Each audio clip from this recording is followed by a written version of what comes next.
Bharatiya Janata party के लिए उत्तर प्रदेश राजनीति के खेल का मैदान नहीं है। हमारे लिए उत्तर प्रदेश हिंदुस्तान की भलाई के लिए सबसे बड़ा उर्वरा भूमि है। यह हमारी सोच है। भाइयों बहनों, मुझे यहां के लोगों की शक्ति पर भी भरोसा है। यहां के नागरिकों की शक्ति पर मुझे भरोसा है। यही तो उत्तर प्रदेश के लोग, आप ही के तो पूर्वज,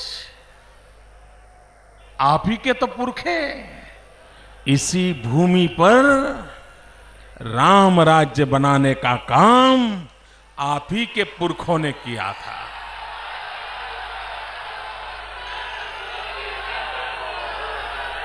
अगर जनता ठीक न होती, अगर लोग बराबर न होते, अगर लोग सामर्थ्यवान न होते, तो इस धरती पर कभी रामराज नहीं होता। भाइयों बहनों, राम राज्य बनने के लिए जिस प्रकार की जन सामान्य की शक्ति चाहिए, जन सामान्य के संस्कार चाहिए, जन सामान्य की परंपरा चाहिए, ये सब कुछ उत्तर प्रदेश के हर जन जन में है। आप उस विरासत के धनी हो, फिर भी मुसीबत क्यों है? मुसीबत इसलिए है कि आपने सही सरकारें चुनी नहीं है, आपको सही नेता मिले नहीं हैं। जिस दिन आप सही सरकार चुनोगे, जिस दिन आप सही नेता चुनेगे, तो ये जनता की शक्ति ये राष्ट्र को नई ऊंचाइयों पर ले जाने का एक बहुत बड़ा कारण बने, और मुझे पूरा भरोसा है। भाई,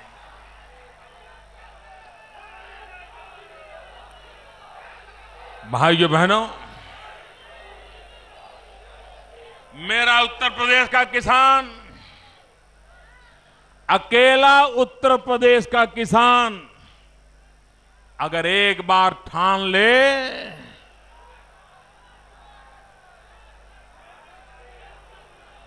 अगर उत्तर प्रदेश का किसान एक बार ठान ले, लाल बहादुर शास्त्री के नेतृत्व में इस देश के किसान ने ठान लिया था।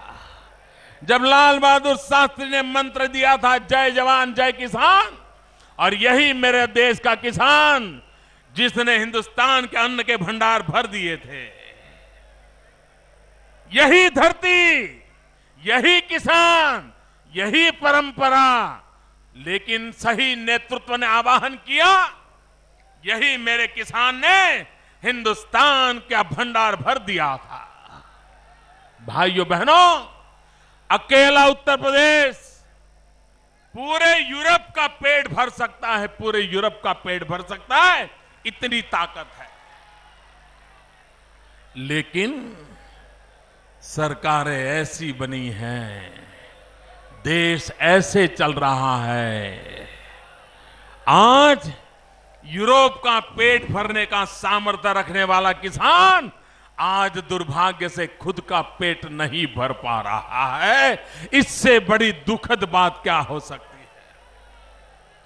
मेरा किसान धान की खेती करे, धान पैदा करे,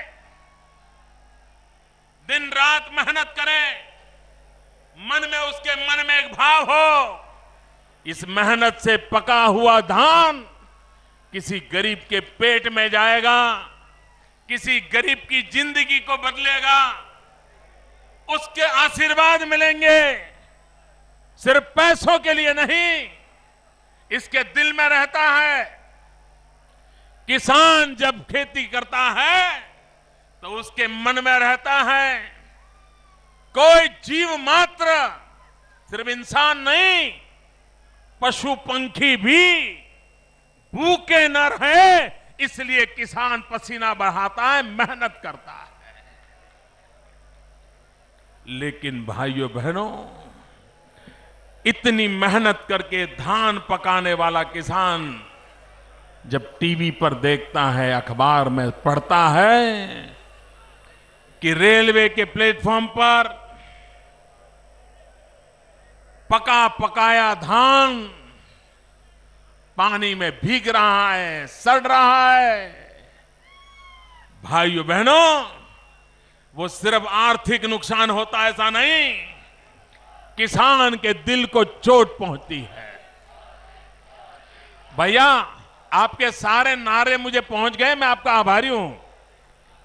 दोस्तों प्लीज प्लीज, आपके प्रेम के लिए मैं आपका बहुत आभारी हूं, लेकिन आप थोड़ा संभालिए दोस्तों।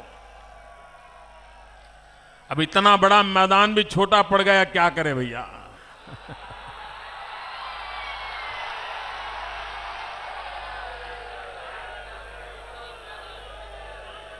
भाइयों बहनों, किसान जब धान पैदा करता है उसको संतोष उसके जेब भरने से नहीं होता है।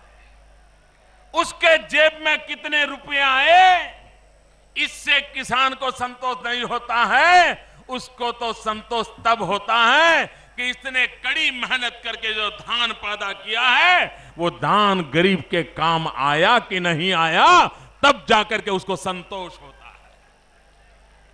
ये भावना, किसान के दिल की बात, ये दिल्ली में बैठी हुई सरकार समझ नहीं पाती है।